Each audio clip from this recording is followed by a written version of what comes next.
Buenas noches. Vamos a dar inicio a la conferencia 100 años de Nación, Estado y Economía del economista austriaco Ludwig von Mises. En esta oportunidad, el presente evento es organizado por el Centro de Ilustración Republicana y el Instituto Mises Perú. En septiembre del presente año se cumplen 100 años de la publicación del libro Nación, Estado y Economía, escrito en 1919, de autoría del economista austriaco Ludwig von Mises.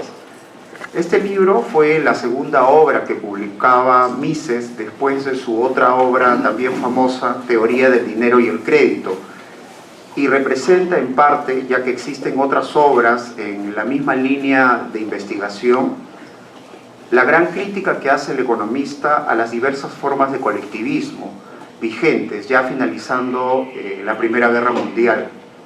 El socialismo y el nacionalsocialismo son las variantes del colectivismo que afectan por definición la paz, que es prerequisito para el libre comercio no solo a nivel interno de un país, sino a nivel mundial, y el único medio para alcanzar la prosperidad de los individuos.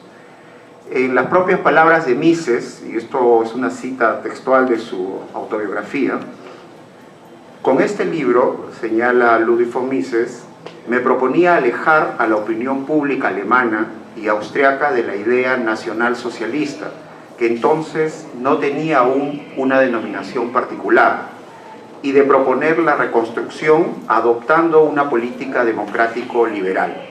Nadie entonces se dignó prestarle atención y casi nadie lo leyó, pero sé que se leerá en el futuro. Los pocos amigos que lo han leído no lo dudan. A 100 años de la publicación del libro y las amenazas de los totalitarismos en el mundo, esta es una ocasión perfecta para recordar las reflexiones de Mises. Para ello hemos convocado a tres personas que ya son conocidas por nosotros, y vamos a iniciar estas conferencias con la participación de nuestro amigo Paul Loren. Él es ensayista y escritor peruano con estudios de Derecho en la Universidad de San Marcos, editor de la revista electrónica República Liberal. Paul, tienes 20 minutos, adelante. Un fuerte aplauso, por favor.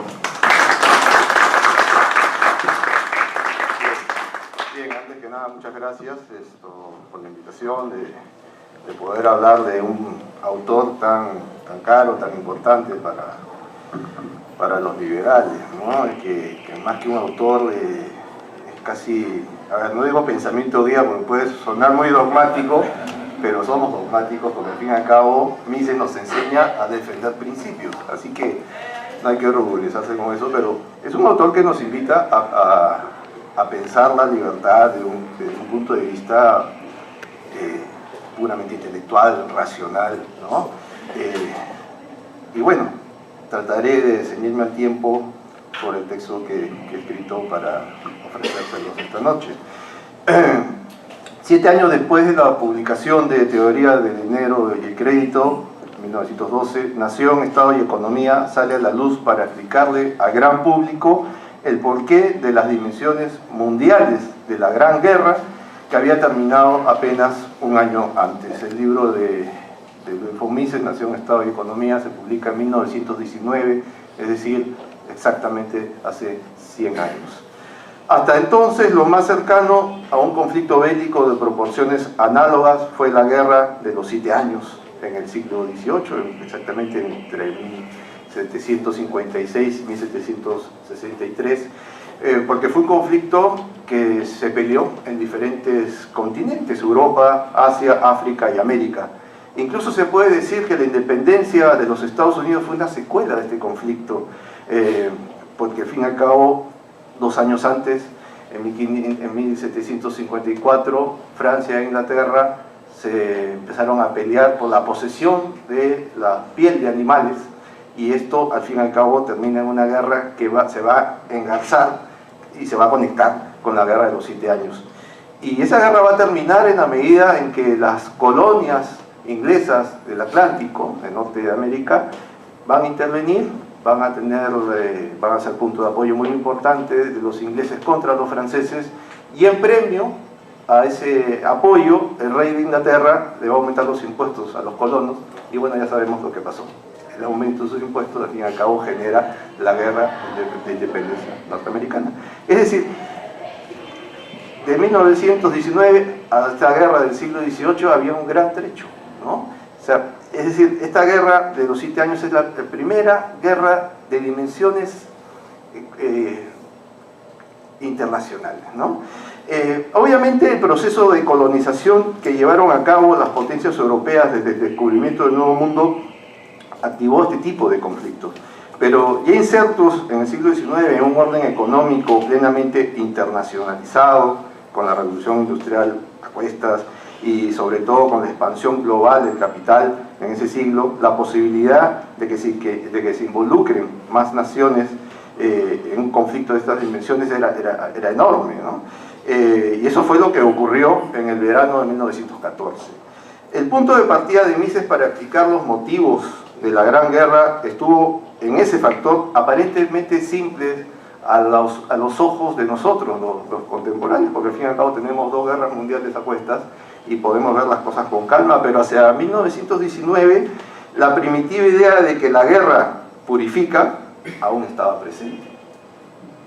Y eso es algo importante con relación a lo que Mises pretendía. Mises lo que va a pretender en su libro 1919 es decirnos que hay una civilización basada en la economía que está dejando de lado, o que hace tiempo ha dejado de lado, aquella otra civilización que se basaba en la guerra.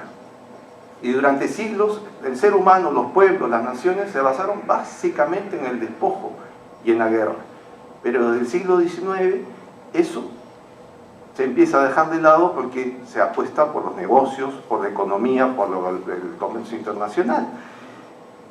Y eso es lo que él va a tratar de explicar en el libro de 1919, en Nación, Estado y Economía, ¿no? Es decir, que aquella contienda respondía más a pasiones 1919, 1914, 1918, la Primera Guerra Mundial. Aquella contienda correspondía más a pasiones atávicas, ¿no? De sociedades guerreras, que a la lógica de estadistas modernos.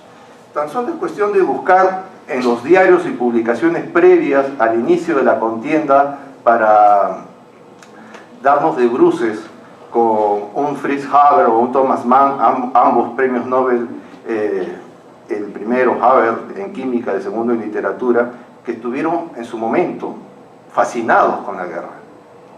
Y así como estas inteligencias, como estos intelectuales, lo normal es que en ese momento mucha gente se emocionaba con la posibilidad de que hubiera una guerra.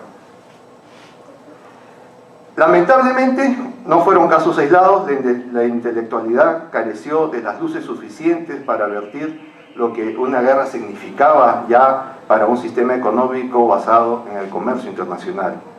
A diferencia de inteligencias como la de Habermas y Mann, Mises mantuvo la suficiente distancia emocional con los acontecimientos, distancia que la mayoría de sus contemporáneos no tuvieron, enajenándose al grado de que si antes del fatídico 1914 había biólogos, y eso es una cita en el libro de Mises, había biólogos que advertían que la alimentación del obrero alemán era insuficiente. Los biólogos, una vez empezada la guerra, fascinados con la posibilidad de la guerra, dijeron que durante la guerra descubrieron de improviso que una comida pobre en proteínas es singularmente sana. Así de absurdo. ¿Cómo enfrentar esta locura colectiva? En el caso de Mises estamos ante quien hurga en historia. Porque al fin y al cabo este texto es una aproximación histórica a un acontecimiento. Lo curioso es que está escrito con el recuerdo de la guerra muy fresco, ¿no? Historia es una palabra que va más allá de lo que a primera impresión nos puede evocar. Si advertimos que antes de referirse a los hechos del pasado, la historia era en sí para los griegos investigar, aproximarse, conocer. Así que bien podemos calificar la apuesta histórica de Mises como una apuesta puramente racional. Estamos ante un pensador que ausculta los hechos. Como economista los lee al amparo de la teoría de su ciencia, como liberal los interpreta a partir de principios que reivindican los derechos fundamentales de las personas. Puntualmente toma para sí una base moral, tanto como utilitaria. Bajo esa base nos advierte, apoyándose en Hume, Smith y Ricardo, y cito a Mises, nos advierte que todo pacifismo que no se base en un orden económico liberal, basado a su vez en la propiedad individual de los medios de producción, será siempre utópico. Quien desee la paz entre los pueblos debe intentar poner fuertes límites al Estado y a su influencia. Eso es lo que ofrece Mises en su libro de 1919, ¿no? Nos dice, si se quiere conseguir la paz, hay que eliminar de la faz de la tierra la posibilidad de conflictos entre los pueblos. Y la fuerza para hacerlo la poseen solo las ideas del liberalismo y la democracia. El ser humano no es un medio, sino un fin para Mises. Ello en sí atempera el declarado utilitarismo que Mises siempre proclamó, y eso ocurre porque su ideal de sociedad siempre es la sociedad liberal, basada en principios de la libertad. Es decir, no estamos, la postura de Mises, esa postura de buscar investigar, una postura racional, de mantener la ecuanimidad a pesar del momento en que se vivía. Estamos ante un hombre que no evade, estamos ante un hombre que no se deja atrapar por posturas netamente idealistas o utópicas incluso. Mises lleva a cabo en Nación, Estado y Economía una lectura en la línea de los principios del laissez-faire, que aún hoy se muestra con toda su potencia frente a programas antiliberales, que frente a escuelas que se sirven de su imagen para falsear sus ideas. Cierto, Mises nunca construyó repúblicas aéreas, no fue lo suyo. Mucho menos lo será justificando la imposición y negando el autogobierno. Su apego por la ilustración y el consenso lo apartan de plano de cualquier solución mágica, que es lo que endilga al socialismo. Ese es el aporte que le permitió al socialismo ganar adeptos, lo mágico, ¿no? El ir a lo absurdo, a lo irracional. Si para nuestro autor sin bienestar ni riqueza no había nunca civilización, para los sucesores de los bárbaros, esa es mi visión sobre el socialismo en general, que destruyen civilizaciones, ese acerto les será risible. A pesar de ser producto de ese bienestar y riqueza, estos bárbaros no llegan a ningún paraje extraño y distante porque simple y llanamente siempre estuvieron allí. Son de casa, pero dado que la realidad les enferma, optarán por la ilusión, ¿no? por evadirse de la realidad. Desconociendo los logros de las generaciones precedentes que transformaron en medio siglo la vida de millones de personas alrededor del planeta, estos individuos nacidos bajo la generosa lumbre de la civilización liberal serán los interlocutores de Ludwig Mises. Como hoy sabemos, la vida calma y apacible fastidia a muchos. Ese fue el caso de aquellos que no comprendieron que el régimen de librecambio dio vida a un nivel de movilidad social sin precedentes que permitió que surjan nuevos actores sociales, como los trabajadores fabriles y los propios servidores públicos. A partir del siglo XIX, las personas trepaban socialmente cada vez más por mérito propio y no por relaciones familiares ni por cuestiones de casta o clase. No obstante, lo indicado serán los vástagos del bienestar capitalista los que pugnen por destruir ese sistema. Así, cuando Mises presente su primer libro eminentemente político, que es el libro de 1919, se topará con una intelectualidad casi totalmente ganada por los discursos antiliberales. En ese sentido, Mises padecerá de un prematuro envejecimiento. Es su segundo libro, repito. En ese sentido, Mises tendrá el peso de la anacronía permanente, siempre estará peleando en contrario, siempre sus posturas serán vistas desde un comienzo como posturas anacrónicas. Y esto no solamente con relación a la élite intelectual, sino también con relación al gran público. Y eso va a ser una constante en la vida de Ludwig von Mises, nadar contracorriente. Así es, Mises pasará el resto de su vida escribiendo libros que irán precisamente contracorriente, hasta su muerte será una excepción a la regla. Como es de ver, el ambiente en el que Nación, Estado y Economía aparece es contrario a la esencia del libro. La catástrofe de 1914-1918 en lo que fueran los imperios austrohúngaro y alemán fue de gran magnitud, generando una crisis espiritual superior a la del fin del Tercer Reich en 1945. Y esto es interesante porque en ese ambiente tenemos una situación en la cual desde 1918 y toda la década del 20 se van a publicar una serie de libros que George Steiner, es un crítico literario muy interesante, que es hijo de uno de los asistentes al seminario de Mises en Viena en los años 20. Steiner va a decir que desde 1918 a toda la década del 20 se van a publicar una serie de libros violentos que van a ensaltar la lucha de clases, ¿no?, el enfrentamiento, la guerra. Uno de esos autores de libros violentos, por ejemplo, es el famoso Martin Heidegger, por ejemplo, o la obra de Carl Schmitt, el jurista preferido del nacionalsocialismo. Y para terminar la década del 20, en ese periodo también un bisoño político prometedor para muchos, llamado Adolf Hitler, también va a publicar su famoso libro, Mi lucha. Cada uno de estos autores apocalípticos lograron gran lectoría. El que Sigmund Freud, por ejemplo, se fascine con Benito Mussolini y las legiones de intelectuales aplaudan a los líderes soviéticos, nos hablan del aire enrarecido que se respiraba. Son los tiempos en que el futuro historiador de las ideas medievales, Ernst Kantorowicz, pertenecía a la Freikorps, ¿no?, estas fuerzas de choque de los años 20, y la propia élite judía tenía cierta fascinación en los años 20 con el Duce, con Mussolini, como después también la tendrán con los bolcheviques. Es decir, es un mundo totalmente contrario a las ideas de Mises, totalmente adverso.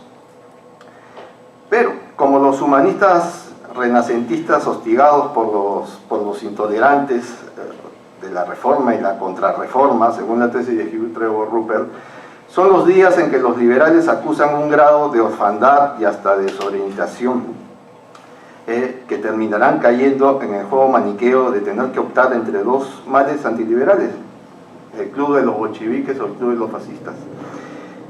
Y no fue el caso de Mises. Mises se mantuvo siempre en sus 13, en sus principios, ¿no? Y eso le costó. Toda su vida tuvo esa actitud. A ver, quizás para resumir esta parte de cuál era el mundo que le tocaba a Ludwig von Mises, si alguien alguna vez escuchó que la filosofía y el idioma alemán se acomodan mutuamente, recuerde que esa ocurrencia le difundió uno de los autores de aquellos libros violentos, Martin Heidegger. Este antiguo monaguillo de la Iglesia Católica Bávara fue el que tuvo al alemán como directo, según él, directo legado de la antigua Grecia. Para él, ambas lenguas compartían idéntica carga metafísica o destino providencial, lo que las hacía portadoras del ser. A su entender, las lenguas latinas no eran aptas para filosofar, desconociendo que éstas sirvieron a mentes como las de Baruch Spinoza, por ejemplo. Es más, Heidegger decía que fuera del alemán las lenguas carecen de fuerza espiritual para cuestiones esenciales, ¿no? Cuando Mises decía que en Alemania jamás se comprendió el liberalismo y que ese corpus doctrinario nunca arraigó en ese suelo, manifiesta las dificultades que de partida tenía todo aquel que, como él, intentará insertar ese discurso en un medio adscrito a las tesis intervencionistas de la socialdemocracia primero y del socialismo después. Y eso es antes de la guerra y obviamente será con mayor razón después de 1918. Para Mises esos postulados fueron la expresión gubernamental de aquella renuncia a la razón que ya campeaba por doquier en la sociedad alemana. Tal es como una de las sociedades más favorecidas, la alemana, por la revolución industrial y la expansión del capital terminó siendo devorada por aquellas curiosidades literarias que nadie tomó jamás en serio, según la expresión de Ludwig von Mises. En virtud de esto último, ¿cómo hacer entrar en razón a quienes optan deliberadamente por la sinrazón, por la fantasía, por la ilusión, por la utopía, sin base ni fundamento, acaso añorando el orden pastoril que mantuvo el represivo esquema de estamentos? Porque eso era lo que se estaba hablando hacia 1919. Si a John Locke le cupo la fortuna de parir el discurso liberal en una Inglaterra fascinada por su propio proceso de urbanización, a Mises le tocará reivindicar su condición de ilustrado y liberal entre las sombras de nostálgicos de un ayer campesino que terminarán clamando por cierres de fronteras que a la vez concluirán en los campos de concentración. Así, su inicial anhelo de sacudir las mentes para que se comprenda que la civilización del comercio es la que hace a los países prósperos irá atada a un anhelo de reencauzar las ideas que ahora servían para alentar el militarismo, cuando en sus mejores días estas mismas ideas sirvieron para reivindicar libertades, y es el caso de la primera parte cuando él habla del concepto de nación, por ejemplo, ¿no? Que es muy interesante.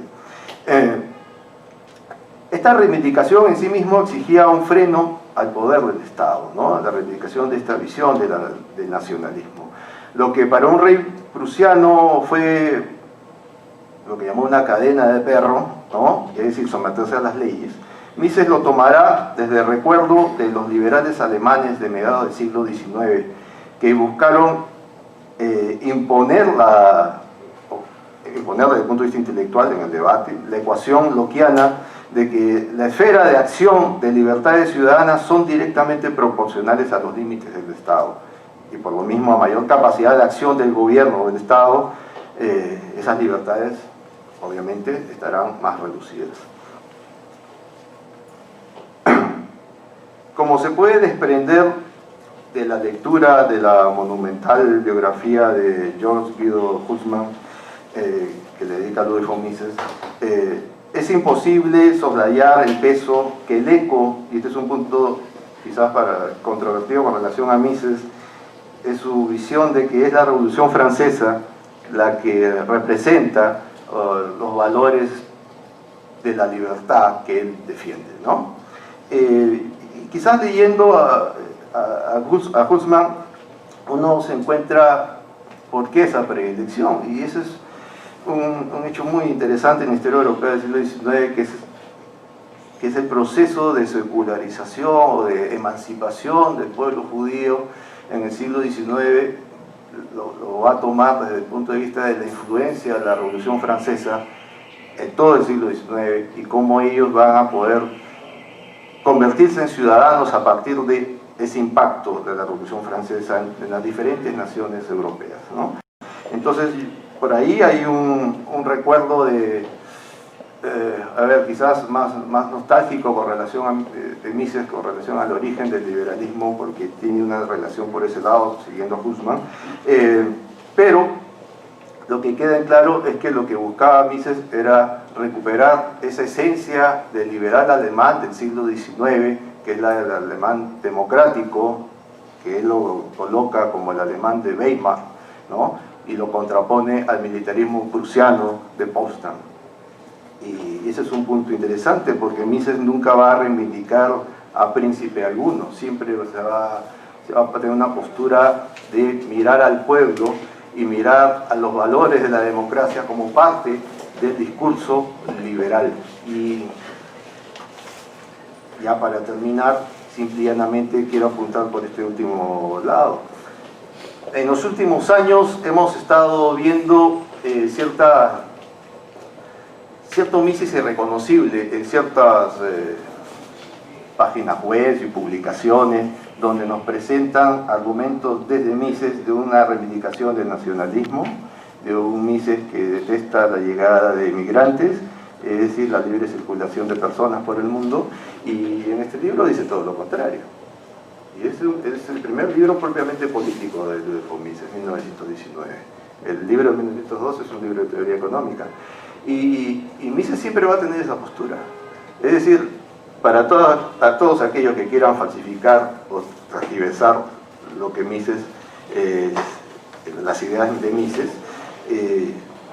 tienen que tener cuidado, porque al fin y al cabo siempre habrá gente que le vamos a recordar desde nuestra pequeña trinchera qué es lo que realmente este autor entendía por libertad. Y obviamente es un autor que padeció el siglo XX, como muchos, porque fue un siglo complicado, y él en carne propia lo padeció, y a pesar de ello tuvo la suficiente fortaleza intelectual para poder mantener la ecuanimidad y hacer que prime la razón, porque al fin y al cabo ese siempre fue su norte. Para terminar ahora sí, una de las cosas que más me fascinaron siempre de Mises es esa manera contundente, por un lado, de decir las cosas de manera muy, muy duras a veces, pero que las dijo siempre. La encuentro en este libro y la encuentro en los últimos libros de Mises y en todas sus publicaciones. Es decir, es un hombre que antepuso la razón a la pasión. Y el siglo XX fue un siglo donde la pasión primó, y las consecuencias fueron represión, fueron masacres, fueron guerras y la negación del tipo de liberalismo que Ludwig von Mises siempre defendió. Muchas gracias. Gracias por...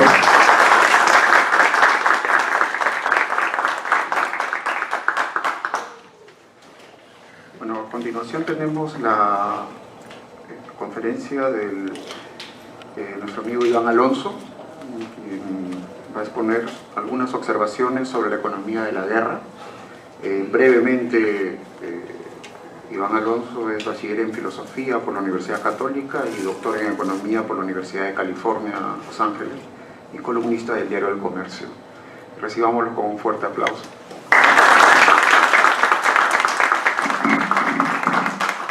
Muchas gracias. Gracias, Fabio.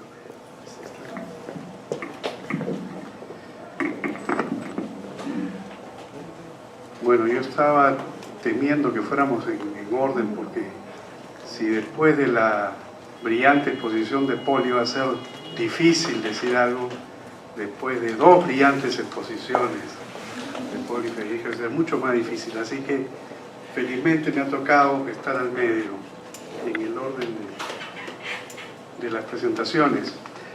Fabio mencionaba al inicio de esta reunión que este es el segundo libro de Mises después de La teoría del dinero y el crédito, que es personalmente mi libro favorito. Y curiosamente hace un año estábamos en este mismo salón hablando sobre la teoría del dinero y el crédito, de manera que el próximo año, por esta época, estaremos hablando del tercer libro de Mises. Este libro, Nación, Estado y Economía, apareció en 1919, el mismo año en que aparece el libro de Keynes, Las consecuencias económicas de la paz, refiriéndose al Tratado de Paz de Versalles.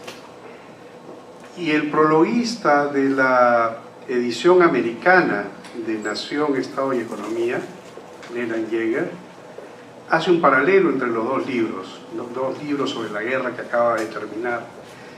Yo francamente no he encontrado mucho paralelismo en estos dos libros. Me parece que son libros muy diferentes. El libro de Keynes es un libro apasionado, para usar el término que Paul ha usado. Es un libro lleno de sazón y pesimismo por el resultado de la conferencia de Versalles y toda la carga de reparaciones que se ha impuesto sobre Alemania. Keynes está muy pesimista acerca de lo que eso implica para el futuro de Europa y para la paz Pero el libro es básicamente algo así como un informe parlamentario sobre los resultados de la conferencia y las perspectivas a partir de ahí, que es muy diferente al libro de Mises. Pero antes de hablar del libro de Mises, una cosa interesante, una de las mejores cosas del libro de Keynes es el retrato psicológico que él hace de los tres protagonistas de la conferencia de paz, ¿no? El presidente americano Wilson, a quien considera un tipo timorato y poco inteligente, a pesar de haber sido rector de una de las grandes universidades del mundo, Princeton, antes de ser presidente. Clemenceau, el primer ministro francés, a quien Keynes retrata como un tipo sumamente vengativo, ¿no? Que estaba todavía con la sangre en el ojo por la guerra franco-alemana de 1870, en la que Alemania había sido vencedora y había impuesto reparaciones a Francia, y ahora quería vengarse. Y por último, Lloyd George, el primer ministro inglés, que es a quien Keynes acompaña a la conferencia como asistente en temas económicos, y por quien sentía una admiración intelectual muy grande, pero sin embargo termina calificándolo, y por eso Keynes abandona la delegación inglesa, se va de la conferencia y se pone a escribir este libro, porque Lloyd George resulta siendo, a sus ojos, un oportunista político que, para ganar una elección, su reelección en Inglaterra, levanta la bandera antialemana y se suma al cargamontón de todas las reparaciones. Bueno, ese es el libro de Keynes, que no es materia, ya solamente lo menciono por este supuesto paralelismo, para explicarles que yo no lo he encontrado. El libro de Mises, por el contrario, es un libro sorprendente. Bueno, no debería serlo, pero en realidad tiene esa cosa sorprendente de Mises, esa capacidad para teorizar sobre cualquier problema que aborda. Y teoriza, por ejemplo, sobre la formación de las naciones, ¿no? En la primera parte del libro. Pero yo voy a hablar sobre la última parte del libro, que se refiere a la economía de la guerra. Y antes de entrar en ese tema, quisiera hacer solamente dos observaciones, dos comentarios sobre otros pasajes del libro. Uno que Mises menciona de pasada, pero a mí me hizo pensar mucho en un tema importante en La riqueza de las naciones de Adam Smith. Cuando Mises habla de las naciones como comunidades lingüísticas, hay un momento en que se refiere a cómo estas comunidades que hablan un mismo idioma comienzan a juntarse, coagularse, digamos, en los estados nacionales, y se refiere a que la ley de esa nación en formación de alguna manera se extiende, se normaliza, se unifica. Y esto me hizo pensar, como les decía, en un tema importante en Adam Smith, que es la extensión del mercado.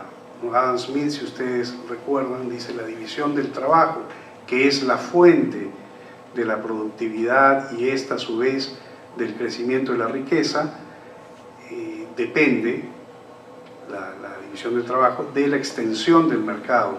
Entonces yo pensaba, cuando leía este pasaje de Mises, en que esta gestación de estados nacionales de alguna manera contribuyó a la extensión del mercado y al crecimiento de la riqueza en estas naciones nacientes en Europa. Ahora, eso es un poco una reflexión mía, porque también hay que pensar, y esto tiene que ver con el segundo comentario que voy a hacer antes de entrar en materia. Mises es un partidario del libre comercio, sin ninguna duda, y sin ninguna restricción. Y el libre comercio significa cruzar fronteras de un país a otro donde hay legislaciones distintas, ¿no?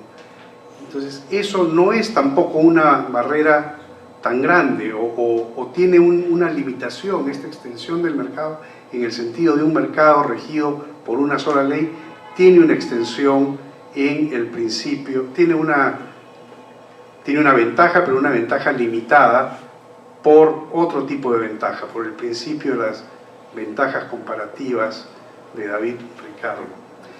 Y aquí Mises me parece que hace una innovación teórica, un avance con respecto a la teoría ricardiana. David Ricardo, para quienes estén familiarizados con el tema, postula que el comercio internacional se basa en las ventajas comparativas. En un país como Portugal es más barato, hay ciertas ventajas que hacen más barato producir vino que en Inglaterra, y a su vez en Inglaterra hay ventaja para la producción de lana que no tiene Portugal. Entonces eso es lo que facilita el comercio. Pero Mises en este otro pasaje al que me quiero referir dice hay ciertas ventajas que están donde están y no necesariamente donde está la gente. La gente cruza fronteras, la gente va en busca de dónde están esas ventajas comparativas, y eso es bien interesante porque, fíjense ustedes, si nos guiáramos solamente por la teoría ricardiana, diríamos, como han dicho muchos economistas en el siglo XX, que el capital debería fluir hacia los países menos desarrollados, porque aquí es donde escasea y aquí es donde puede tener mayores rendimientos. Y lo que ocurre es al revés, que en lugar de, sí es verdad, ha fluido capital de los países desarrollados a los menos desarrollados, pero también ha fluido mano de obra, gente de los países subdesarrollados a los desarrollados. La gente va a buscar un mejor futuro en países como Estados Unidos, como Europa, bueno, quizás últimamente un poco venían al Perú, pero la gente va en busca de esas ventajas. Entonces hay una combinación en Mises de este principio de ventajas comparativas con un poco de emprendedurismo, ¿no? de iniciativa, de ir a buscar dónde uno puede tener una mayor contribución al intercambio económico. Y esa es una de las razones. Yo creo que pensando como pensaba Mises, uno puede explicarse por qué no se produce esta famosa convergencia en los niveles de ingresos que los economistas del siglo XX pronosticaban. Pronosticaban que al fluir el capital del mundo desarrollado al mundo en desarrollo o subdesarrollado, los niveles de ingreso iban a converger, y eso no ha ocurrido. Han convergido más bien los países que han hecho reformas, que han abierto sus mercados, ¿no? Que han liberado a la economía y han permitido que la empresa, que la iniciativa privada genere riqueza. Pero de otra manera, esta idea de que se iba a producir la convergencia mecánicamente no se ha dado, y Mises de alguna manera lo anticipaba. Dejo entonces ese tema para pasar a las observaciones sobre la economía de la guerra, que es el título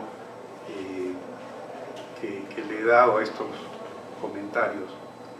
La tercera parte de Nación, Estado y Economía entra propiamente a temas económicos y tiene unas secciones dedicadas a la economía de la guerra, a la autarquía, a la guerra y la inflación. Y la forma en que Mises trata estos problemas es muy aguda, a mi modo de ver, desmenuza los problemas de una manera muy clara y deja lecciones muy importantes. En realidad, esas lecciones pueden tomarse como un tratado de hacienda pública, ¿no? Parece que Mises lo enfoca en el caso especial del financiamiento de la guerra. Entonces, ¿qué cosa dice? Dice algunas cosas muy interesantes. Primero, dice Mises lo que debería ser obvio para todo el que piense un momento en estos temas.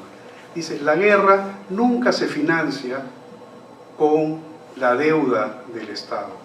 La guerra se financia con la producción del presente. Para pelear una guerra necesitamos tener armamento el día de hoy, necesitamos tener uniformes el día de hoy, raciones para los soldados, municiones, combustible y todos los elementos materiales necesarios para pelear la guerra hay que producirlos en el momento en que se pelea la guerra o antes. Nunca se puede financiar la guerra con los ingresos futuros. Eso es simplemente redistribución. Entonces, un país que va a la guerra está dedicando recursos que podrían dedicarse a la producción de otros bienes o a la producción de los mismos bienes para otros fines, para fines pacíficos, en lugar de fines bélicos. ¿Qué es esto entonces de financiar la guerra con deuda del Estado, como siempre se ha hecho? Dice, eso no es más que redistribuir el costo entre los que tienen capital, de los que tienen capital hacia los que van a tener que pagar los impuestos futuros para devolverles a esto. Pero el día de hoy se desvían recursos a producir los materiales de guerra y el día de mañana se desvían recursos a pagarles a los que pagaron, ¿no?, durante la guerra por la adquisición de esos materiales. Y generalmente esta redistribución es regresiva, porque los que terminan pagando los impuestos son la población en general y los que salen mejor librados son los que tienen el capital disponible en el momento en que se necesita adquirir todos estos materiales para el esfuerzo bélico. ¿Cuál es la alternativa? La alternativa, dice Mises, es comenzar a acumular, bueno, no alternativa, en realidad dice Mises, la forma como se prepara uno para la guerra es comenzar a acumular materiales, ¿no?, a hacer un stock de armamento, de uniformes, de provisiones, etcétera, ¿no?, que van privando al común de los ciudadanos de ciertas comodidades. Ahora, es común en la guerra, dice Mises, que uno tenga que comerciar con el enemigo o el futuro enemigo, ¿no?, porque hay cosas que otros países producen más barato que uno mismo, ¿no? Alemania no producía todos los elementos para la guerra más barato que otros países de Europa, particularmente la producción agraria de Alemania, entiendo por lo que dice Mises, no era tan eficiente como en otros lugares. Y esto despertaba algunas voces que decían no debemos comerciar con el enemigo. Entonces, una vez que uno se embarca en ese camino, va hacia la autarquía, y la autarquía, ese es otro de las secciones interesantes del libro, la autarquía es siempre una forma ineficiente de organizar la economía de un país, porque implica querer hacer nosotros todo, incluyendo las cosas que otros pueden hacer a menor costo. La guerra es mucho más costosa cuando uno pretende ser además un país autárquico. Hay otro punto que vale la pena destacar, y es la relación entre la guerra y la inflación. Hemos hablado sobre la deuda para financiar la guerra. Eso implica que alguien paga por los elementos necesarios el día de hoy. Pero en otra sección, Mises habla de que eso generalmente impone pues una carga muy alta, una carga que es incómoda, y se recurre como alternativa al financiamiento con la emisión de moneda. Un tema que preocupa a Mises desde los inicios de su carrera intelectual. Entonces, financiar una guerra con emisión de moneda es simplemente otra manera de redistribuir la riqueza, porque toda emisión de moneda significa que hay un mayor poder adquisitivo, pero ese mayor poder adquisitivo no se distribuye uniformemente entre la sociedad. No es que simplemente duplico la cantidad de dinero y los precios se van a duplicar. Sí, eventualmente, eso es lo que predice la teoría cuantitativa del dinero, de la que Mises no rechaza, pero en el proceso, mientras se llega ahí, ese dinero que se ha emitido va a las manos de personas específicas, va, por ejemplo, a las manos de los fabricantes de armas o de uniformes. Entonces, estos se benefician porque súbitamente hay un aumento en la demanda de los productos que ellos venden, mientras, y tienen ese poder adquisitivo adicional, mientras los precios de los demás productos en la economía no han subido. Entonces tienen más plata en la mano para comprar más de todas las otras cosas que todavía no han subido de precio, todavía no han sido afectadas por la inflación. Entonces, los siguientes beneficiarios son los proveedores de estos fabricantes, que están, digamos, en la segunda vuelta, reciben un ingreso adicional cuando todos los demás productos, excepto el armamento o los uniformes que producen sus clientes, todos los demás no han subido de precio. Entonces ellos se benefician, aunque en una menor medida, pero todavía se benefician más que el resto. Y así sucesivamente esta cadena va progresando, va avanzando, van subiendo los precios de distintos bienes en distintos momentos del tiempo, de modo que esta emisión de moneda para financiar la guerra termina otra vez beneficiando a personas específicas y perjudicando a otros que están más alejados de esta cadena de producción. Sin embargo, Mises, que tiene una mente, no sé cómo decir, una mente justa, balanceada, dice, esto no significa que los fabricantes de armas sean los que instigan a la guerra. Ellos simplemente están en ese negocio, y si alguien más viene y demanda sus productos, los van a producir, ¿no? Entonces él no culpa a los fabricantes de armamentos, como es usual en el mundo de hoy, de la guerra.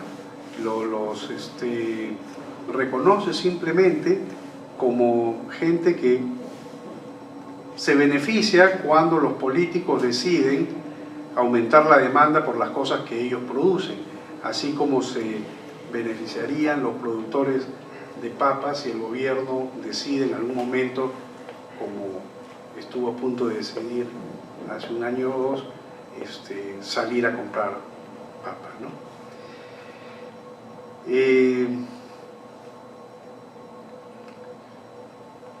Paul se ha referido a unos biólogos en medio de, de estos debates,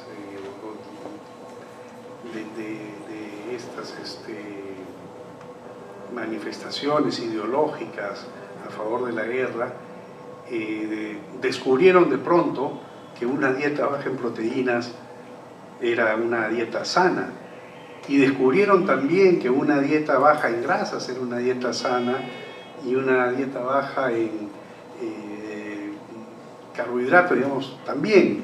Entonces racionalizaron las restricciones que la economía de guerra imponía sobre los no ciudadanos sino súbditos del imperio en ese momento.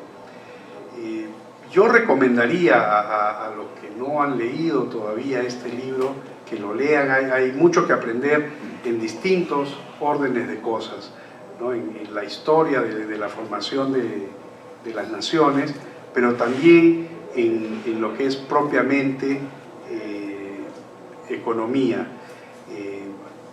Hay pasajes muy interesantes de Mises acerca de la formación de capital, ¿no? y el crecimiento del stock de capital en Alemania, cómo se dio eso, cómo la guerra lo afecta, ¿no? Entonces, los que no han leído, yo les recomiendo que lo lean. Los que ya lo leyeron, les recomiendo que lo vuelvan a leer, que es justamente lo que yo voy a hacer. Muchas gracias.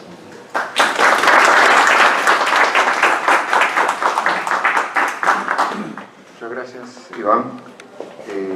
A continuación tenemos la tercera conferencia.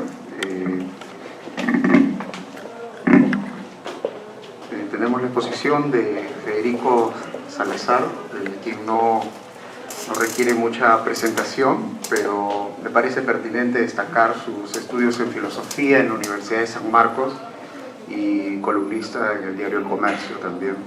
Recibamos con un fuerte aplauso. El tema que va a abordar es las nacionalidades y la formación del Estado de Mises.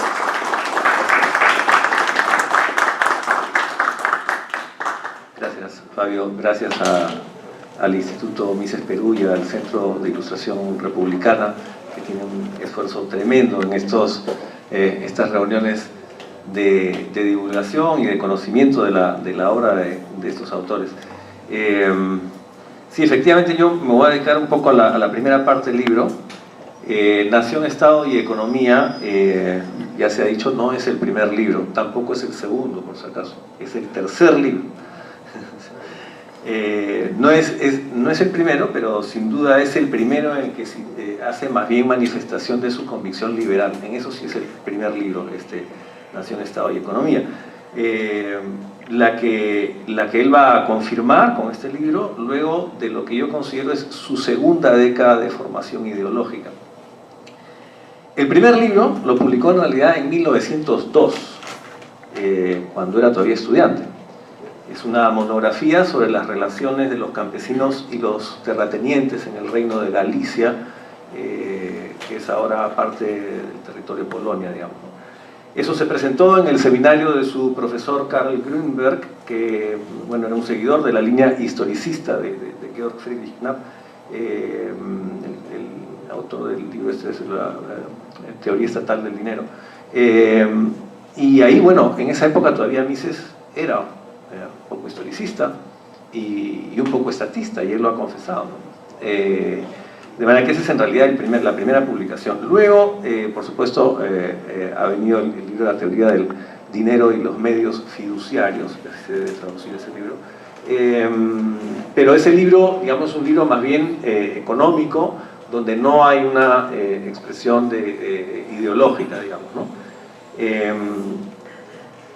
Después de este primer libro que yo les mencionaba, este libro histórico, ¿no? Su monografía histórica para el seminario Grünberg, de 1902, Mises lee los principios de economía de Menger.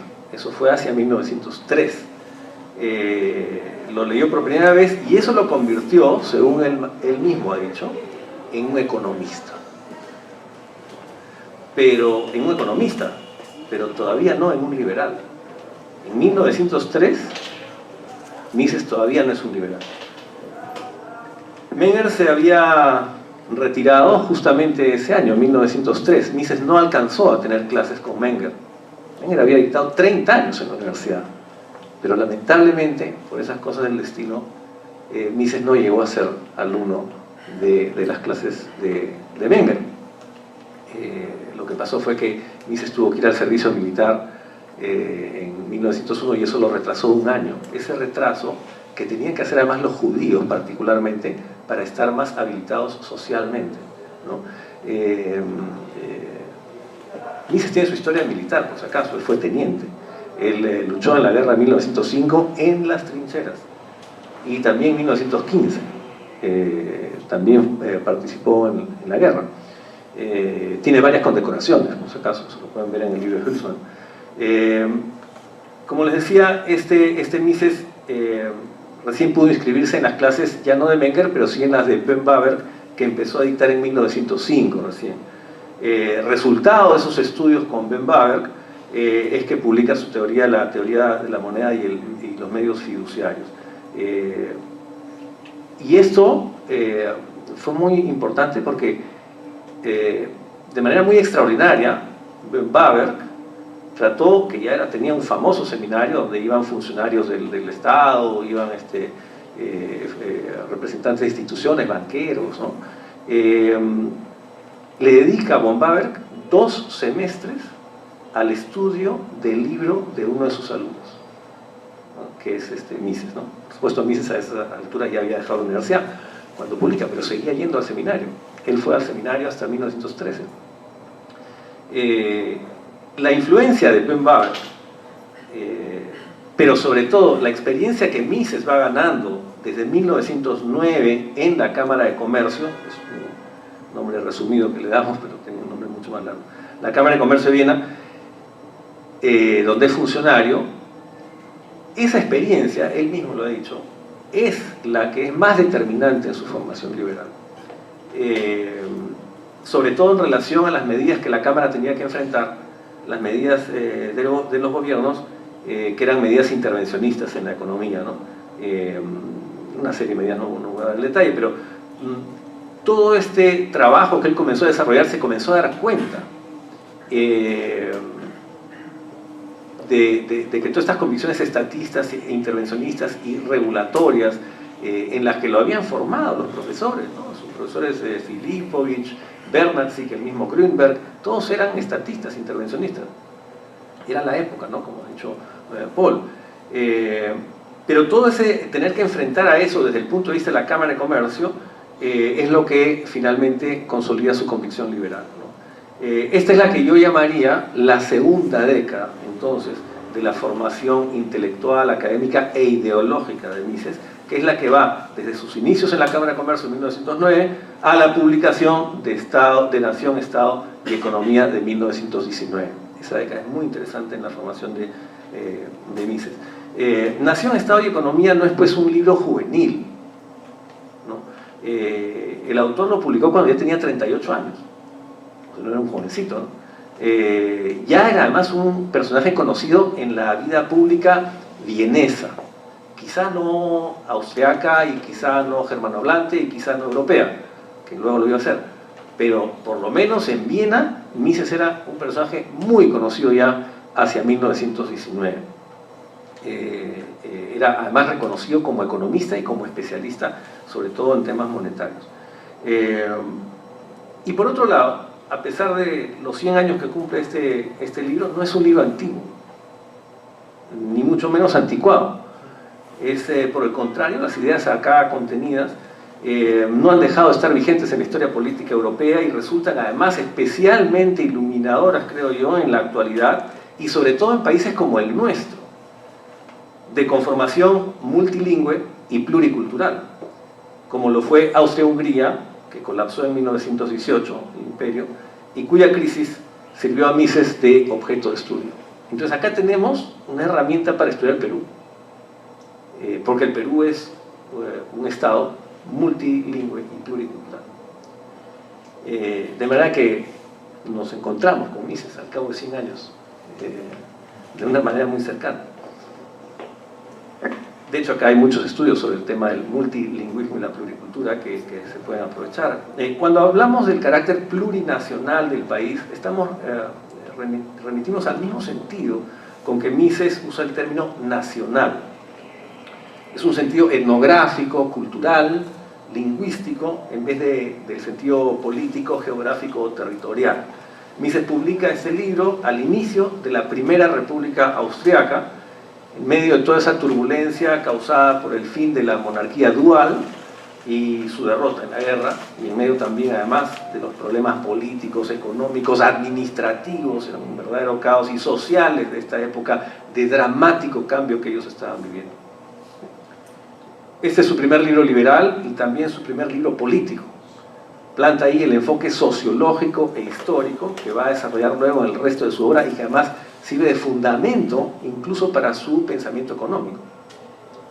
Porque su obra no es solo la de un economista con algunos intereses filosóficos, sino es la de un economista que, como reclamaba Hayek, no es solo un economista, sino un verdadero pensador de la sociedad y el hombre. Hayek decía lo siguiente, ¿no? El físico que es solo un físico puede quizás ser un físico de primer nivel y un miembro muy valioso de la sociedad. Nadie, sin embargo, puede ser un gran economista si es solo un economista. Y estoy tentado a añadir que un economista que es solo un economista, muy probablemente será un estorbo, si no es que positivamente un peligro. Eso decía Hayek en el dilema de la especialización. Y entonces este Mises es justamente ese tipo de economista que no es solo un economista, como también acá Iván, que es un filósofo y un economista. La Primera República Austriaca heredó el problema de los conflictos políticos de Austria-Hungría y entre ellos el problema de las nacionalidades. Fue el resultado del fracaso del imperialismo basado en la concepción del Estado-Nación, concepción anclada en la idea territorial y con ella anclada también a la idea de la conquista o la anexión diplomática. La subsunción de Estado y Nación por vía de una compulsiva unificación política conduce a una tensión permanente entre las nacionalidades ahí circunscritas y contenidas. La identificación de Estado y Nación es artificiosa, como ya había denunciado, para traerlo a colación, Friedrich Nietzsche hacia 1883, y aquí lo cito. Estado se llama al más frío de todos los monstruos, es frío incluso cuando miente, y esta es la mentira que se desliza de su boca. Yo, el Estado, soy el pueblo. Pero Nietzsche da una clave adicional en este estilo críptico y profético y oracular que tiene, ¿no? Dice lo siguiente, cito: donde todavía queda pueblo, este no entiende al Estado y lo detesta como mal presagio y pecado contra las leyes y costumbres. ¿Qué significa esto? Medio raro. Bueno, Nietzsche, por cierto, no era ningún liberal, por si acaso, ¿no? Pero se da cuenta de esta indiferenciación conceptual entre Estado, Staat, y el pueblo, Volk. Hegel, en cambio, otro filósofo, había tratado no solo de atenuar esa diferencia fundamental, sino que además incluso de supeditar la sociedad al Estado. Subsumió el Volk al Staat. Pero no solo el Volk como conjunto de individuos, sino que en su concepción esos mismos individuos solo se realizaban a través del Estado y en tanto pertenecían a un Estado. Pues, y acá cito a Hegel, el pueblo en cuanto Estado es el espíritu en su racionalidad sustantiva y en su directa realidad, y por tanto es el poder absoluto sobre la tierra. Es el estatista de Hegel. Bueno, ¿qué tiene que ver esto con Mises? Mises justamente va a desarrollar un planteamiento diametralmente opuesto, contrario a este estatismo nacional que tan claramente lo plantea Hegel, pero que era compartido por mucha de la ideología del momento. Según Hermann Heller, que es un jurista socialista, Hegel anticipó el desarrollo de esa concepción que favoreció Bismarck y que precedió a las políticas expansionistas del siglo XIX. El problema de las nacionalidades fue de primera importancia desde el inicio de la monarquía austrohúngara, sobre todo debido a la cantidad y diversidad de las minorías étnicas y lingüísticas que habían sido comprehendidas por la imposición política del llamado compromiso entre el Imperio de Austria y el Reino de Hungría. Todo el problema eran las facilidades estatales, por ejemplo, para las escuelas públicas, la enseñanza de los idiomas, la búsqueda de un idioma oficial que se debía usar en las cortes, en la publicidad de las normas legales, entre muchos otros detalles. En los juicios, por ejemplo, ¿no? Si tú eras eslavo, te tenían que jugar en alemán. ¿Y cómo te defendías? ¿No? Esos eran parte de los problemas. La monarquía dual se formaliza en 1867 con el mencionado compromiso que he mencionado entre ambos países, después de la guerra austro-prusiana de 1866. Ese año se da una ley de nacionalidades, que sin embargo no logró contener eso que se ha dado en llamar el polvorín étnico y político que llevó finalmente a la Primera Guerra Mundial. Nunca se resolvió el conflicto de las nacionalidades y eso lleva a la Primera Guerra. ¿Qué eran las nacionalidades? Frente a la Revolución Rusa de 1905 y en vista de los efectos que podría tener este despertar de una multitud de grupos étnicos en Austria-Hungría, el marxista Otto Bauer, es compañero de estudios de Mises, planteó el problema de las nacionalidades desde una perspectiva original, pero sin duda heterodoxa y centrífuga con respecto al esquema básico del marxismo, del materialismo histórico, por lo que habría de ser criticado incluso duramente por Kautsky, por Lenin y por el propio Stalin también, ¿no? Y Stalin recibió el Nihil Obstat de Lenin para descalificar a Bauer, ¿no? A quien calificaron de revisionista como corresponde, ¿no?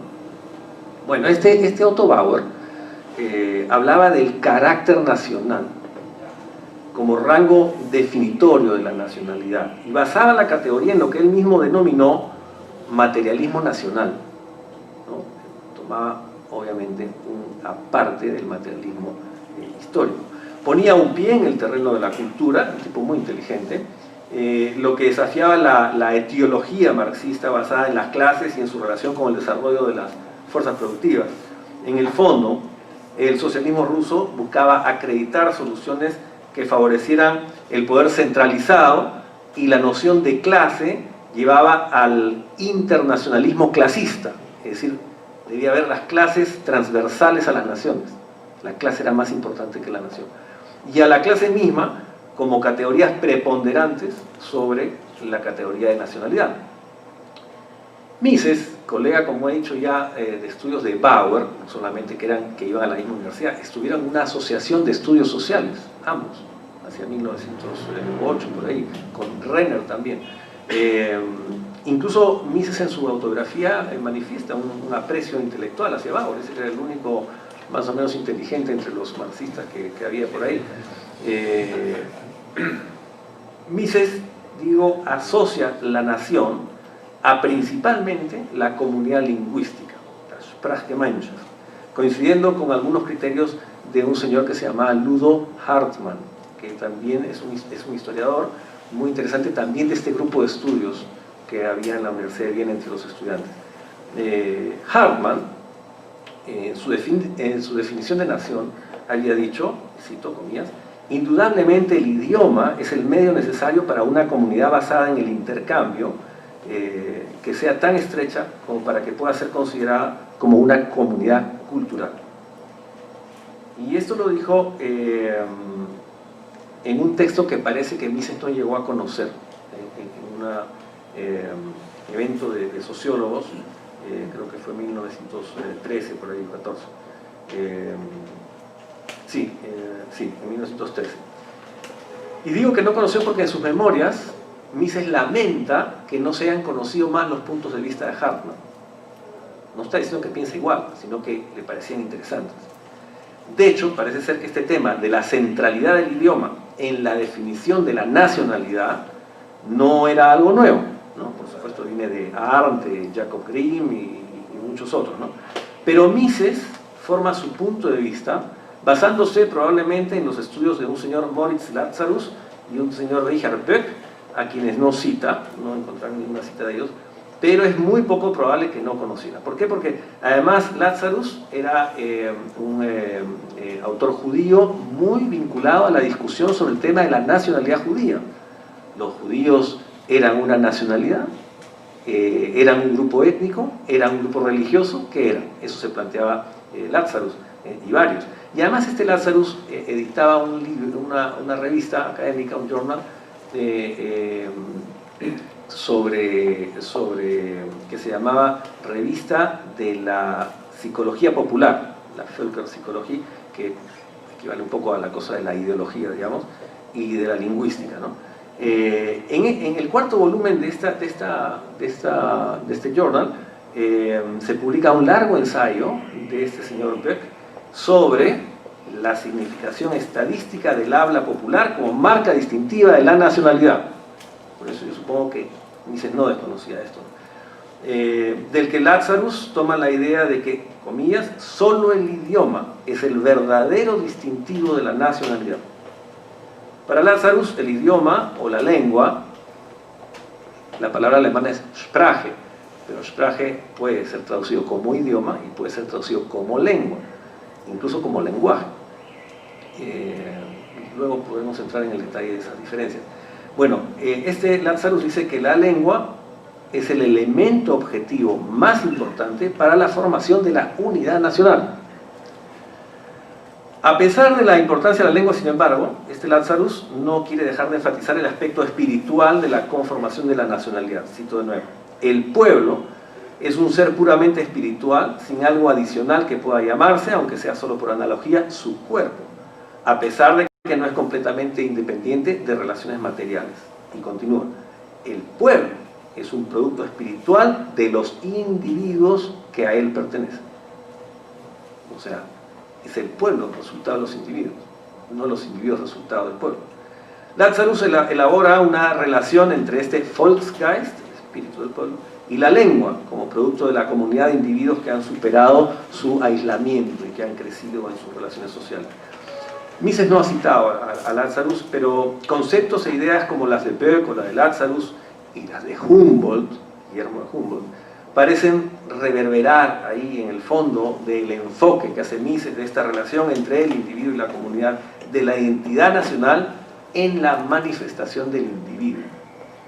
Mises además hace un planteamiento epistemológico característicamente austriaco al tratar este tema, y dice, y lo cito a Mises: para conocer realmente la esencia de la nacionalidad, no podemos partir de la nación misma, sino del individuo. Es decir, debemos preguntarnos qué es lo que en el individuo constituye un elemento nacional y qué es lo que decide su pertenencia a una determinada nación. Entonces, todo como nos han enseñado, al revés. Quiebra un poco el sentido de las cosas, porque claro, si ustedes se dan cuenta, acá tenemos además, para estudiar el tema cultural de la nacionalidad, un enfoque de individualismo metodológico. Partir del individuo para luego ir a la composición social. 1919. Y Mises ya, además, no solamente para la economía, para el tema del estudio de la cultura, para el tema del estudio de la historia. O sea, realmente este libro es riquísimo. Y como dice y recomienda Iván, hay que leerlo y releerlo, porque tenemos muchas cosas para aprender y aplicar, y poder proponer cosas nuevas para nuestro país también. Vemos aquí claramente la aplicación del individualismo metodológico al tema de la nacionalidad y, de paso, algo muy importante, al tema del lenguaje. Eso también es sorprendente y es original, particular, digamos, ¿no? Uno lleva a la nación por dentro, pero no se trata de un bagaje cerrado y concluido, sino de un germen que debe salir a superficie junto con el de otros para formar en concurrencia el gran mosaico de la nacionalidad. Mises plantea la nación como concepto de un fenómeno vivo y en permanente proceso de formación. El elemento nacional en el individuo, comillas, cito a Mises, no puede ser ni el lugar en el que el individuo habita, ni el estado al que pertenece. Entonces, Mises, por esto, remite a la lengua o al idioma, comillas. La esencia de la nacionalidad reside en la lengua, pero agrega algo que debe sopesarse con toda profundidad. A la lengua atribuimos primeramente y solo a ella el sentido original de la denominación, que luego será la denominación de lo nacional. Quiere decir que el que habla alemán será de nacionalidad alemana.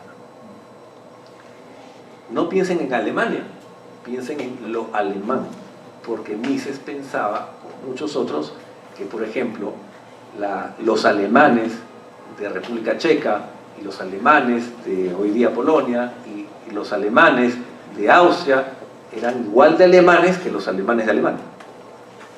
Ese es el planteamiento. No solo se trata de trasladar adjetivos, sino de señalar que lo que hace la nacionalidad son productos culturales, porque no habla de la lengua en abstracto, como este depósito de signos y de reglas, sino de lo que se hace con la lengua. La literatura, escrita y oral, las tradiciones orales, eso que recogieron los hermanos Grimm, los cuentos infantiles, por ejemplo, ¿no?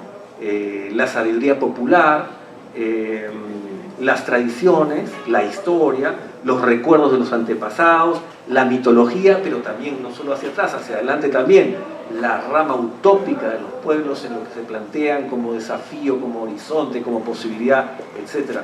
Todo eso adquiere el carácter de la lengua, porque no solo es que se expresan estos productos culturales a través de la lengua, sino que siendo esta a la vez que instrumento de creación, repositorio del sedimento dejado por estas expresiones y creaciones lingüoculturales. Pero si la lengua es un fenómeno social y cultural, la nación es un fenómeno social y político. Por eso dice Mises, siguiendo en esto a Karl Renner, que ya lo mencioné, que, comillas, todas las batallas nacionales son batallas lingüísticas, batallas en torno a la lengua. El elemento específicamente nacional está en la lengua. Efectivamente, este señor Renner, que después fue canciller de la Primera República Austriaca, de la socialdemocracia, ¿no?, del marxista, había advertido, y ahora voy a citar a Renner, y fíjense ustedes la comparación: la lucha por la lengua acalora los ánimos, sobre todo porque tras la lucha generalmente formal por la palabra escrita y hablada, se esconde la lucha de la nación por el poder en el Estado o por encima del Estado. Mises desarrolla su teoría de la nación, el Estado y las nacionalidades, casi se diría, para responder a este planteamiento de su amigo Renner. Su punto de partida es que la nacionalidad viene definida por una comunidad lingüística, la Sprachgemeinschaft, y esa totalidad del grupo lingüístico es ante todo, entre comillas, consecuencia de una comunidad étnica o social. Esa comunión en el idioma une a los hombres, mientras la diferencia idiomática los separa. La lengua provee de una manera de pensar y de una manera de relacionarse con los demás, y es como un sello, dice Mises, que uno nunca podrá disolver.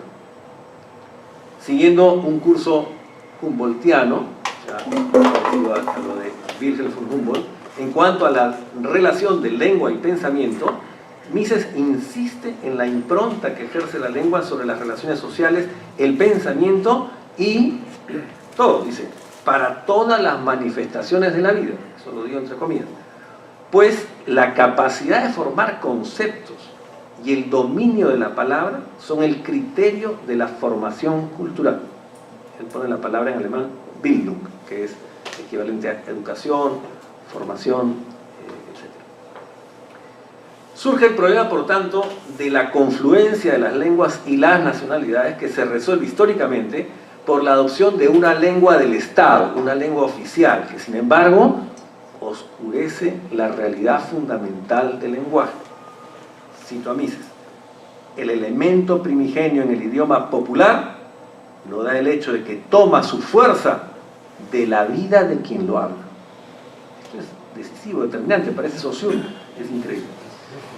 Esta es la distinción fundamental en el núcleo mismo de la nacionalidad, de lo que genera el conflicto con el Estado cuando éste adopta una lengua oficial ante la cual las lenguas de las minorías tendrían que excluirse o asimilarse. Para Mises, la asimilación lingüocultural es clave en el entendimiento del desarrollo histórico. Así como Hartmann podía decir que la historia de Europa es un gran proceso de asimilación, la asimilación resulta para estos autores un fenómeno sociológico con efectos sobre la paz social y se acelera cuando hay relaciones más estrechas entre la mayoría y las minorías y menos estrechas dentro de los diversos grupos de la propia minoría. Es muy interesante este análisis sociológico que hace Mises sobre las composiciones de las minorías en relación con las mayorías, ¿no? Es más fácil, dice, cuando hay relaciones estrechas entre la mayoría y las minorías y menos estrechas entre las propias minorías. Cuando las minorías entran en competencia entre ellas, hay más conflicto, porque son de igual a igual. Pero si hay una distancia con la mayoría, ya no hay ese problema y más bien sucede un proceso de asimilación espontáneo, cultural, que nos lleva al bilingüismo o al multilingüismo, ¿no? También son favorables, dice, el comercio, la convivencia, la movilidad social y laboral, tanto como la libre circulación de los factores de la producción o la desaparición de los privilegios, por ejemplo, menciona Mises, eso es muy importante. O sea, los privilegios sabotean el proceso de convivencia de las distintas nacionalidades y las culturas y lenguas. Esos procesos de asimilación son los que en concepto de Mises permiten el curso de adaptación o integración, la casación, diríamos en términos jurídicos, del Estado y la nación a través de un cauce evolutivo. Cito con comillas a Mises: naciones y lenguas no son categorías inmutables, sino resultados provisionales de un proceso perennemente fluido. Ambas se modifican día a día. No obstante, ¿cómo pueden adaptarse los estados de las naciones permanentemente sin crear zonas de conflicto y de tensión? Mises apunta a una coordinación del principio de libre determinación de los pueblos con el principio de coexistencia pacífica.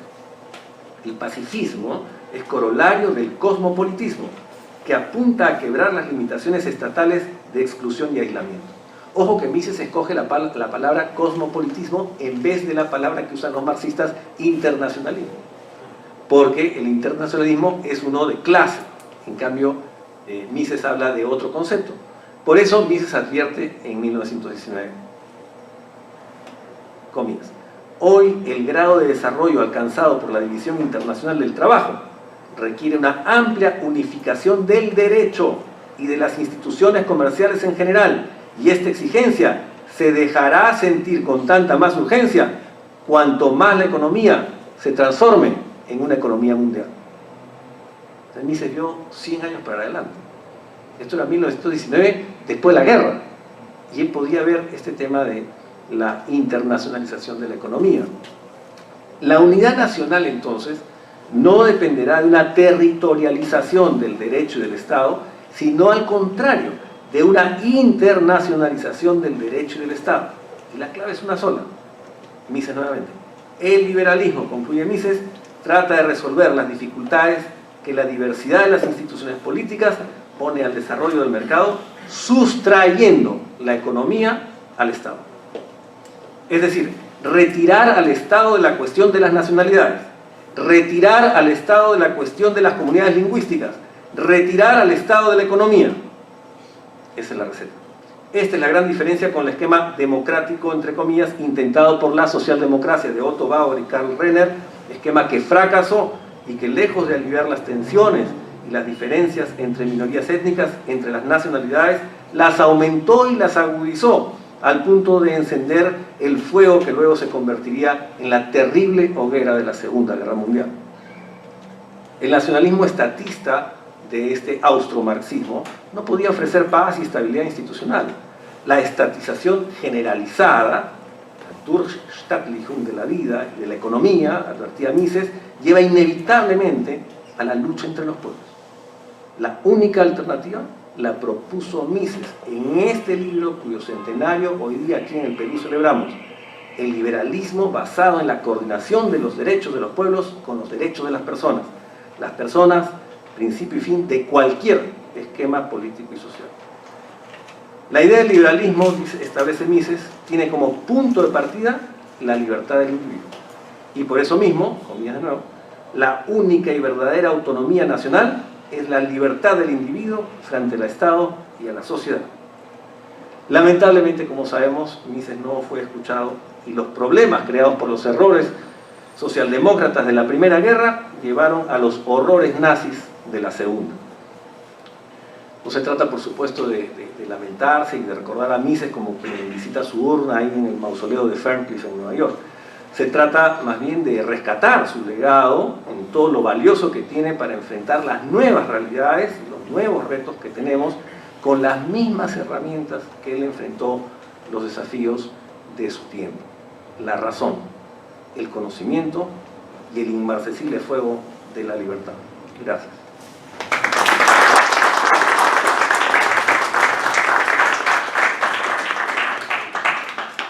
Muchas gracias, Federico.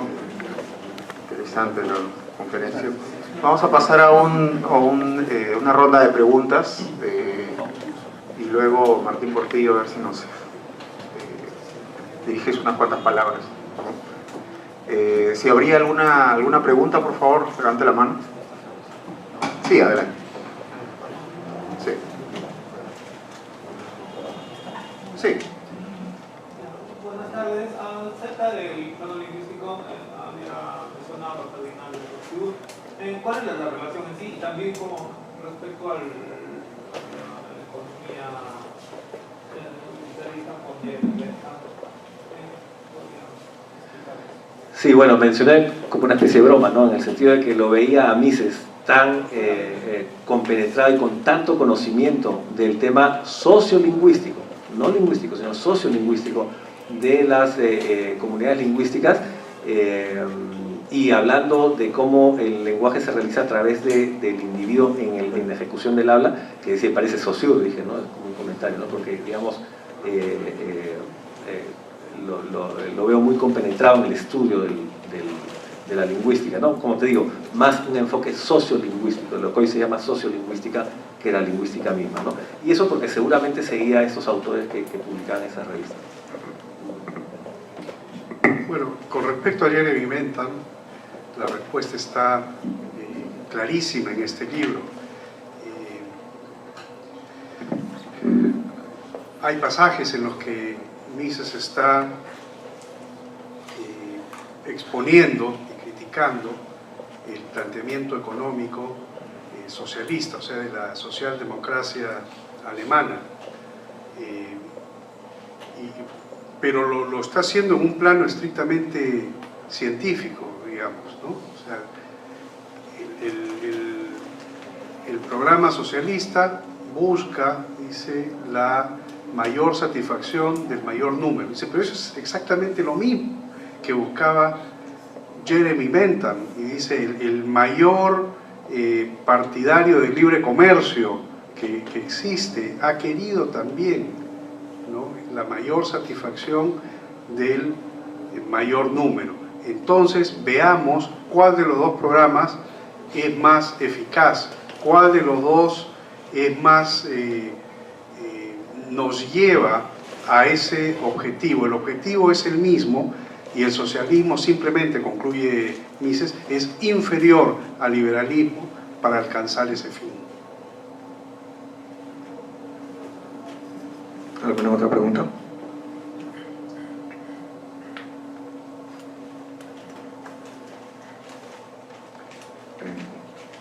Bueno, sí. Este reto que plantea tan interesante y que todos en general lo quieren dejar respecto a encontrar los criterios de pluriculturalidad, son un reto que deja la pelota picando en territorio patrio. Así de simple, ¿por dónde empezar? Si tuviéramos que realizarlo aquí 100 años después. Gracias por la pregunta. Claro, no se trata de tomar a un autor y de aplicarlo en un territorio lejano y lejano 100 años, pero sin duda el interés por el tema y este enfoque que hace Mises con la herramienta del individualismo metodológico para estudiar tanto la nacionalidad como el tema de la comunidad lingüística, es algo que podríamos tomar. Acá en el Perú se ha hecho bastante trabajo, desde los años 70 más o menos, sobre el tema del multilingüismo y también de las nacionalidades, ¿no? Yo creo que lo primero que hay que hacer, si uno quiere tomarse este trabajo en serio, es revisar la literatura de los lingüistas y sociolingüistas y antropólogos que han trabajado el caso peruano, ¿no? Yo particularmente me gusta seguir mucho el tema de la tradición oral, ¿no? Las distintas mitologías y tradiciones mitológicas que hay, por ejemplo en la costa norte, distintas de la costa sur, distintas de la Lande, ¿no? Y la selva, por ejemplo, ¿no? La cantidad de lenguas amazónicas que tenemos, ¿no? Y todo eso, digamos, primero hay que hacer un repaso del mapa etnolingüístico, que más o menos lo tenemos hecho. Hay un trabajo bastante bueno en la página web del Ministerio de Cultura, donde se ha actualizado este mapa de lenguas y de etnias, ¿no? Y segundo, hacer la revisión de la legislación en relación a las lenguas y ver cómo el estatismo de los años 70, además, justamente, con esta cosa, digamos, de usar el quechua, por decirte, como este emblema de la reivindicación nacional y tal, no tiene ningún sentido, ¿no? Entonces hay que revisar todo eso, porque el enfoque de Mises es el que tenemos que tener, es el multilingüismo, no es ni el bilingüismo quechua-español, ni la lengua oficial, ni el quechua. El quechua fue en algún momento una lengua oficial de un imperio totalitario, ¿no? Eso no significa que el quechua no sea una lengua popular, ¿no? Porque obviamente el imperio se trepó sobre eso para aprovecharse, ¿no? Entonces hay mucha revisión que hacer, pero lo que nos da Mises es el aporte del individualismo metodológico como metodología para abordar estos temas, ¿no?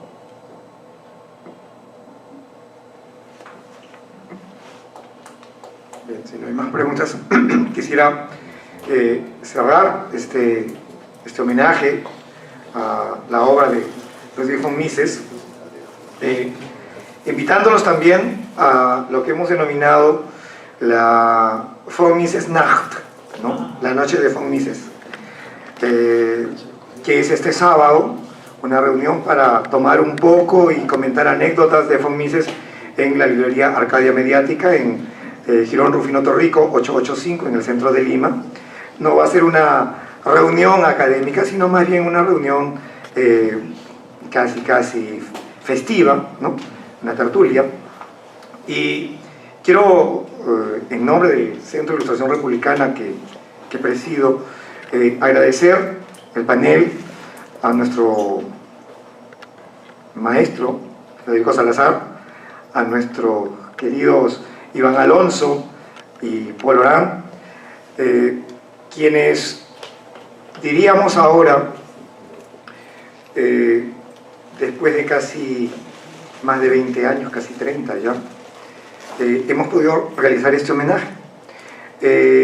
Allá en los años 80, 90, cuando el país se desangraba en una guerra fratricida y en una terrible crisis económica, las ideas de von Mises fueron plantadas en las mentes de distintas personas, algunas de cierta edad, ya profesionales, y otras recién jóvenes que ingresaban a la carrera universitaria. El legado quizás se lo debemos a la obra precursora, diría yo, de don Pedro Beltrán con Eudosio Rabines, que en los años 50 formaron un equipo, y quien recibió el legado de la antorcha de la libertad fue don Arturo Salazar, padre y maestro a su vez de Federico, que nos acompaña hoy, y a quien nosotros, los de nuestra generación, consideramos nuestro profesor, nuestro directo maestro. Y a su vez tenemos a Paul, quien es uno de los que, digamos, que es un orgullo para nuestra generación por su valiosa contribución al pensamiento y a la difusión de la obra de von Mises y de otros autores.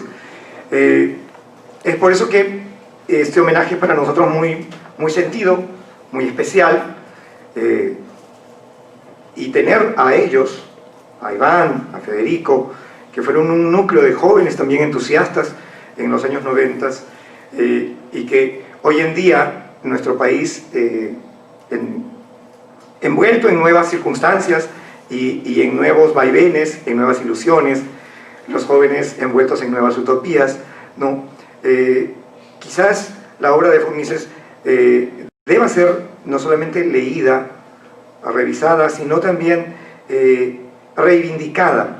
Paul nos advirtió de esta falsificación que se está haciendo de muchas de las ideas de von Mises, y eso es bastante grave, porque realmente von Mises, no solamente con su exilio, con su circunstancia peculiar de vida, con su vocación de maestro, sino a través de toda su obra, fue un defensor de la libertad, una de las poquísimas personas que quizás pudo desprenderse de su subjetividad, y en lugar de albergar rencores, lo que hizo fue desarrollar caminos racionales de esperanza. Yo creo que este libro merece no solamente ser leído, sino también debatido, quizás intentar refutarlo, para ver la potencia que tiene todavía este texto.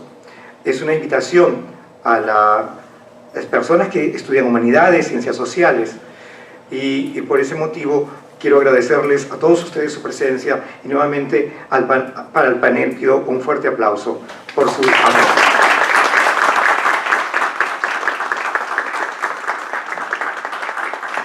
Muy buenas noches. Gracias a todos.